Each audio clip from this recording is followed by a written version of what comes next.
Kenapa santri berhak marah soal postingan Trans7 yang bahas tentang pesantren? Biar aku kasih tahu alasannya.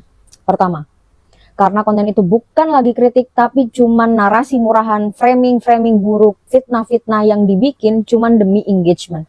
Itu tidak berdasar sama sekali. Ada netizen yang bilang, santri mah cuma nyangkal, mereka cuma menolak itu, cobalah bikin narasi tandingan. Narasi apa yang perlu dibikin? Sedangkan konten itu bahkan dibikinnya dari video-video potongan. Yang mereka bahkan tidak tahu itu konteksnya apa, mereka tidak pernah tahu soal tradisi pesantren. Mereka bikin-bikin sendiri, mereka simpulkan sendiri itu dari potongan video. Kedua, biar aku jelaskan soal tradisi pesantren. Kenapa santri mencium tangan kiai? Kenapa santri berjalan menunduk di depan kiai? Itu bukan karena santri menyembah kiai. Yang paling bikin aku marah karena kalian memframing seakan-akan semua santri itu adalah sekumpulan orang bodoh yang menyembah kiai dan bunyai.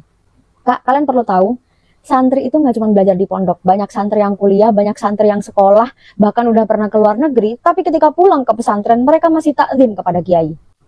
Alasannya kenapa? Mari kita tarik kepada sejarah panjang pesantren.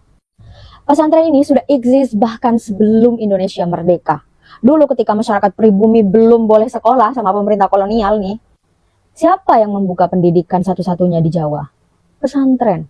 Waktu dulu akses pendidikan kita masih dibatasi oleh penjajah, siapa yang terbuka lebar dan masih memberikan pendidikan?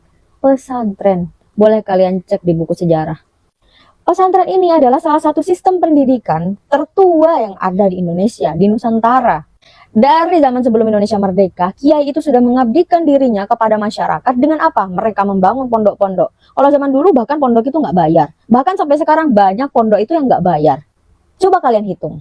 Aku dulu mondok. Ini pondokku tahun 2018, aku lulus 2018 ya. Itu 500.000 SPP-nya satu bulan. Udah include biaya untuk sekolah.